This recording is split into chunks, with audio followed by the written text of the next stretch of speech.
오랜만입니다. 위클리 리포트 9월 2주차 진행하도록 하겠습니다. 매매 가격 동향부터 보죠. 한국부동산원 9월 11일 기준입니다. 상승세 유지라고 제가 제목을 정했는데요. 서울이 지난주에 0.13에서 0.11%로 소폭 조정이 됐는데 이번 주는 다시 0.13으로 올라갔네요. 전국은 0.07에서 0.09, 수도권은 좀 많이 올랐네요. 0.11에서 0.15, 지방은 0.02에서 0.04. 전국적으로 상승세가 유지되고 있는 그런 상황입니다. 전세는 어떤 상황일까요? 한번 보죠. 전세도 상승세 유지. 서울하고요. 지방은 뭐 부합입니다. 0.17, 0.17, 0.1, 0.01, 0.01. 하지만 수도권이 0.18에서 0.21로 살짝 올랐고요. 전국도 0.09에서 0.11로 상승세 유지되고 있습니다. 매매, 전세 모두 상승세는 유지되고 있다. 최근에 약간 주춤하다라는 그런 뉴스들도 나오고 있고요. 저도 현장에 확인해 보니까 조금 매도자, 매수자 간의 차이가 있어서 거래도 뜸하고 주춤하는 상황이긴 한데 그렇다고 해서 하락으로 전환된 건 아닙니다. 아직까지는 상승세를 유지하고 있고요. 상승 지역이 조금씩 더 늘어나고는 있는 상황입니다. 추석 이후 상황이 굉장히 중요한데 계속 이렇게 모니터링을 해봐야 될 것 같습니다. 최근 1년간 흐름을 보면 쭉 작년에 쭉 떨어지다가 1월 이후에 반등을 해가지고요. 6월이 변곡점이었고 6월 이후에 이렇게 상승세가 3개월 동안 지금 이어지고 있는 그런 상황입니다. 자, 전국적으로 한번 볼까요? 전국에 이제 이쪽이 플러스, 여기가 마이너스입니다. 마이너스 지역은 부산. 와, 마이너스 0.01이네요. 다음 주 되면 부산 또 이제 드디어 플러스 0% 정도로 플러스 전환될 것 같고요. 또 하락 지역이 전남도 0.01이니까 다음 주 되면 이제 여기 플러스 0, 고합세 되면서 이제 플러스 0.00 정도 나올 것 같고, 제주도는 마이너스 0.04니까 한 달 정도 상승세가 유지가 되면 제주도도 마이너스 떼고 플러스로 전환되지 않을까 예상이 됩니다. 세종도 다시 마이너스 0.15로 좀 지난주에 주춤하다가 이번 주에 다시 조금 올라갔네요. 그렇죠? 대구도 0.07 여전히 상승세 유지하고 있고요. 대전도 0.08. 제가 최근에 대전 갔다 왔는데 뭐 분위기가 1월보다는 확실히 좋아진 그런 상황입니다.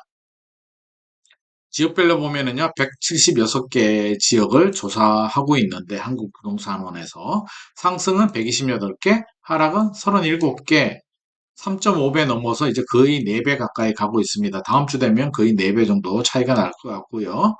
고압세는 11개 지역입니다.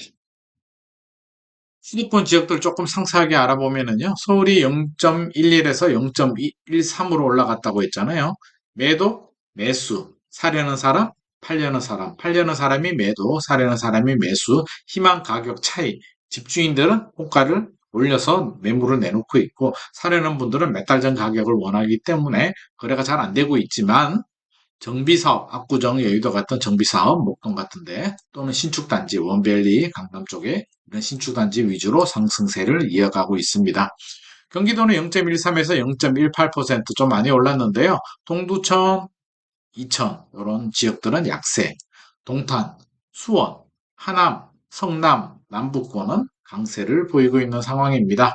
인천은 0.06에서 0.07 소폭 올랐는데요. 청라, 가정동, 논현동, 간석동이 인천 아파트의 상승을 주도하고 있는 그런 상황인 것 같습니다. 이번 주 이슈는요, 핫 이슈는 종부세 특례 이야기 한번 해보겠습니다. 종부세 고가 부동산에 대해서 세금을 매기는데 세금을 내야 되는데 주택하고 건물은 안 내고요. 주택하고 토지에 대해서 세금이 냅니다. 주택만 먼저 본다면 다주택자들은 인별과세인데요.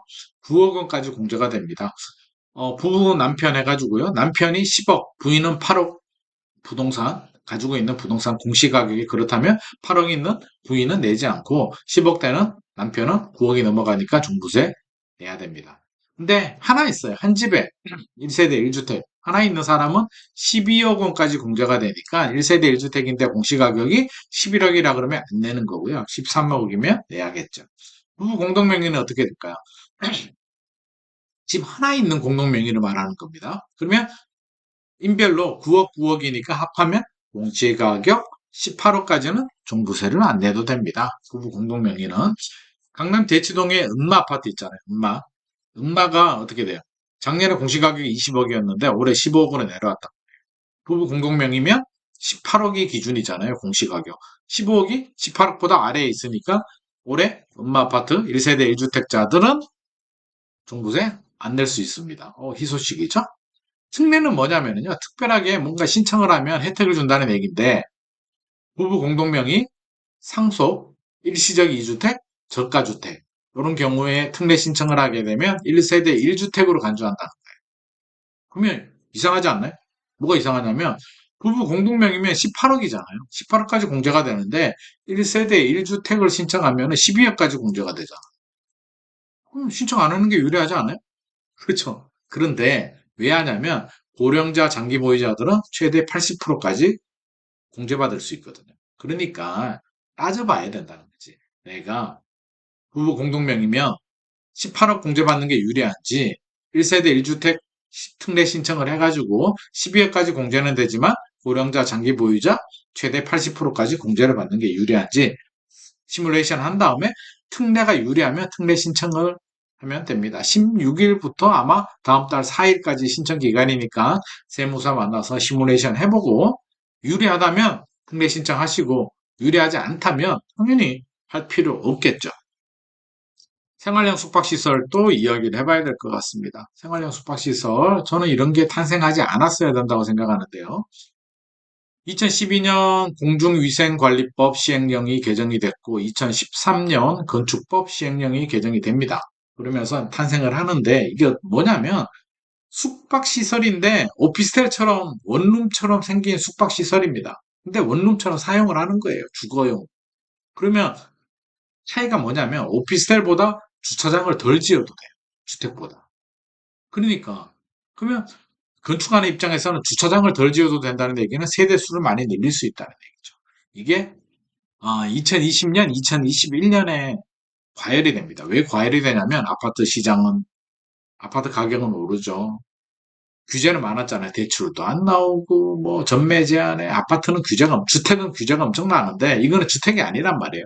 그러다 보니까 대출도 잘 나오고 전매 제한도 해당되지 않고 모든 규제를 다 피해버리는 거죠. 난리가 납니다. 그래서 엄청나게 팔립니다. 전국적으로 10만 채 정도 팔았다고 합니다. 10만 정도. 생활형 숙박시설. 와, 엄청나죠. 건축업자들도 신났죠. 막 팔아먹었습니다.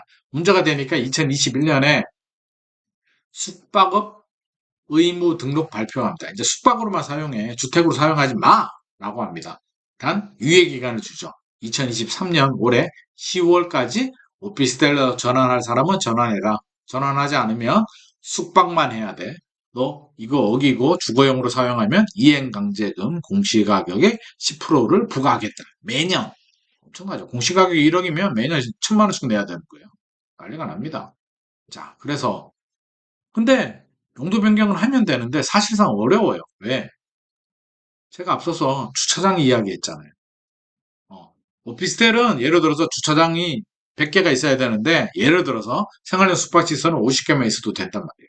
그럼 반대로 오피스텔로 가려면 주차장을 더 확보해야 되거든. 어떻게 확보하냐고 갑자기.